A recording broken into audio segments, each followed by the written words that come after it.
Greetings, fellow nerdlings, and welcome to City Reviews. As you very well know, in this episode I'll be tackling my opinions regarding the game of Elden Ring. Or should I say, Breath of the Wild Souls Edition, also known as Die.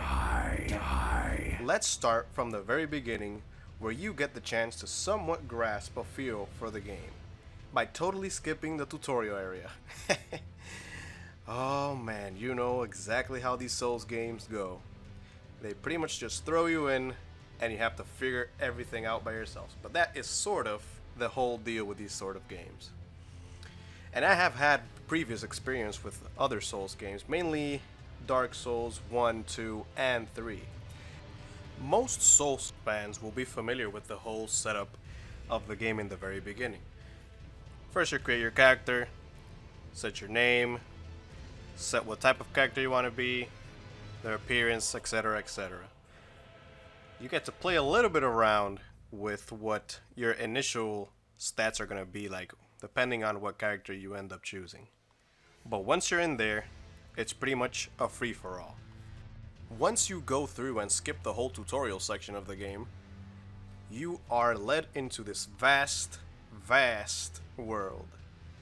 And one of the first things you see, right out of the gate, a giant tree sentinel that can very easily whoop your butt.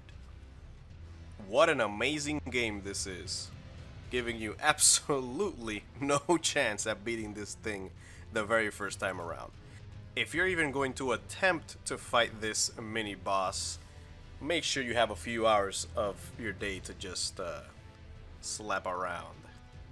Other than this, the game pretty much lets you choose wherever the hell you want to go. The one thing it does do is, at the very least, give you some sort of sense of direction via the sights of grace towards where you are supposed to be heading towards. Other than that, the whole world is yours. Let it be your oyster or whatnot, whatever people say nowadays.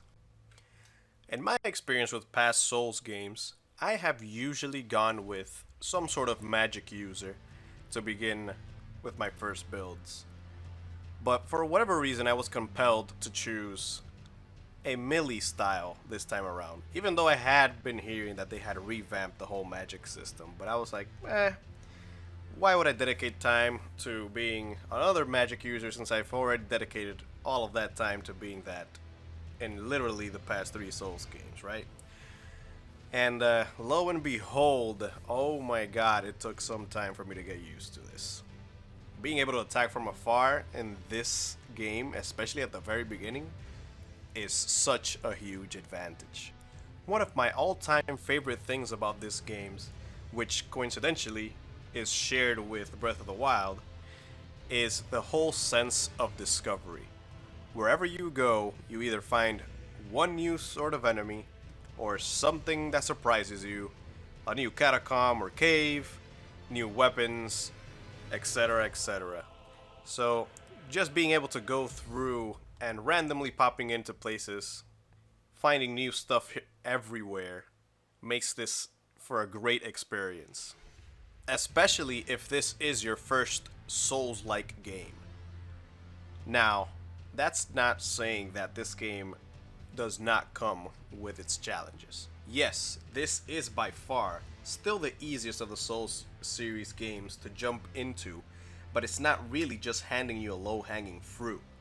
You'll be able to sort of pick your battles whenever you're feeling overwhelmed and need some time to level up before coming back and finally getting back to that one bully that never gave you a second to breathe. As I just mentioned, this game is very challenging, but you can somewhat get by randomly upgrading your stats at the very beginning of the game. You might not know exactly how you're affecting your stats by upgrading certain things versus others if this is the first time you're coming in, but oh, lo and behold, you will soon know exactly how much it affects everything. If you were one of those previous Souls games players that did not dedicate any of your stats to Vigor, well, my friend, I have pretty much bad news for you. You might be able to go through more than half of the game with 15 to 20 vigor max. But once you hit that certain part of the game where you are pretty much getting one-shotted every single time, you will come to understand that that 20 vigor that you've been hauling for the past 60 hours is most definitely not enough. You will soon come to learn how easily your glass cannon breaks, especially once you start heading into the mid to late game areas. So let me emphasize this once again. It is very important that you up your vigor. There is so much to do in this game. There's so much to see. Every single area you head into is very unique, and also very much more punishing than the previous area you were in. The second you think you are powerful enough, that's exactly when the game comes in and shows you who's boss. Man, it has not been once or twice when I finally feel that satisfaction of beating that one boss that was killing me for a few hours. After 200 deaths or more, who knows, I wasn't even counting at that point. And then finally going to the next area and being, ha, I'll be able to take all of these bastards on. And then 5 minutes later, bam, that's it. Another son of a gun comes in, slaps you in 2 hits, and now you gotta start all over again. But don't be disillusioned. This is all part of the mechanics of this game. All you need is a little bit of patience and a little bit of learning.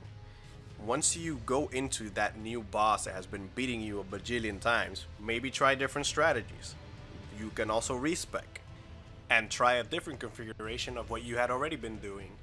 Soon enough, you'll be getting the hang of it. And once you do, then you won't feel as frustrated as you did in the very beginning of this game. The whole point of it is for you to start getting used to, I don't want to say it in a bad way, but pretty much dying.